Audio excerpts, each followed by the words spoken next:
పూర్తి వివరాలకు చదవండి రేపటి అక్షర శిల్పం దినపత్రికలో.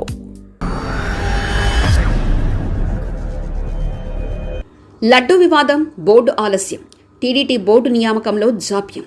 ఆలస్యానికి కారణం అదేనట. మరో 2 నెలల పాటు ఇంతేనా? తిరుమల తిరుపతి దేవస్థాన ఆలయ కమిటీ నియామకంలో ఆలస్యానికి కారణం లడ్డూ వివాదమేనంటున్నారు. బ్రహ్మోత్సవాల కంటే ముందుగానే టీడీటీ బోర్డును వేయాలని ముఖ్యమంత్రి చంద్రబాబు నాయుడు నిర్ణయించారు. ఇందుకోసం కొన్ని పేర్లు కూడా ప్రచారంలోకి వచ్చాయి. అయితే తిరుమల తిరుపతి దేవస్థాన బోర్డు ప్రకటించేలోగా లడ్డు వివాదం చుట్టుకుంది. ప్రపంచవ్యాప్తంగా లడ్డు వివాదం ఇప్పుడు హాట్ టాపిక్గా మారింది.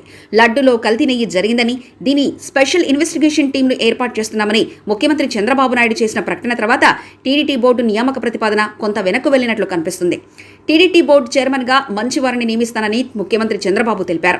అయితే బోర్డు నియామకంలో ఎలాంటి వివాదాలు రాకుండా ఉండేలా చంద్రబాబు అన్ని జాగ్రత్తలు తీసుకున్నట్లు తెలిసింది. టీడీటీ బోర్డు చైర్మన్, సభ్యులుగా నియామకం చేపట్టాలంటే వారి ట్రాక్ రికార్డును కూడా చంద్రబాబు పరిశీలించాలని నిర్ణయించారు. అందుకోసం ఆయన కసరత్తు మళ్లీ మొదటికి వచ్చిందని చెప్తున్నారు. గతంలో వినిపించిన పేర్లను కూడా ఆయన నిశితంగా పరిశీలిస్తున్నట్లు సమాచారం. వారి బ్యాక్గ్రౌండ్తో పాటు ఇతర విషయాలపై కూడా ఆరా తీయాలని ఇప్పటికే ఇంటెలిజెన్స్ శాఖకు బాధ్యతలు అప్పగించినట్లు చెప్తున్నారు. సాధారణంగా ఇతర రాష్ట్రాల నుంచి కూడా టీడీటీ సభ్యులుగా తీసుకుంటారు. అందుకోసం కులకుశంగా వారి పేర్లను పరిశీలిస్తున్నట్లు తెలిసింది. ఏమాత్రం తేడా ఉన్నా, ఎన్ని సిఫార్సులు వచ్చినా పట్టించుకోకూడదన్న నిర్ణయానికి చంద్రబాబు వచ్చినట్లు తెలిసింది. లడ్డు వివాద నేపథ్యంలో అన్ని రకాల జాగ్రత్తలు టీడీటీ బోర్డు నియామకంలో చేపట్టాలని నిర్ణయించారు. నియామకం చేపట్టిన తర్వాత చైర్మన్, సభ్యుల మీద వచ్చే ఆరోపణలు ప్రభుత్వ పరువును తీస్తాయని ఆయన భావిస్తున్నారు.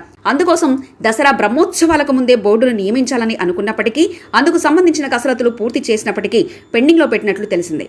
పూర్తి సమాచారం వచ్చిన తర్వాతనే టీడీటీ బోర్డును ప్రకటించాలన్న నిర్ణయానికి చంద్రబాబు వచ్చినట్లు పార్టీ వర్గాలు తెలిపాయి. పూర్తి వివరాలకు చదవండి రేపటి అక్షర శిల్పం దినపత్రికలో.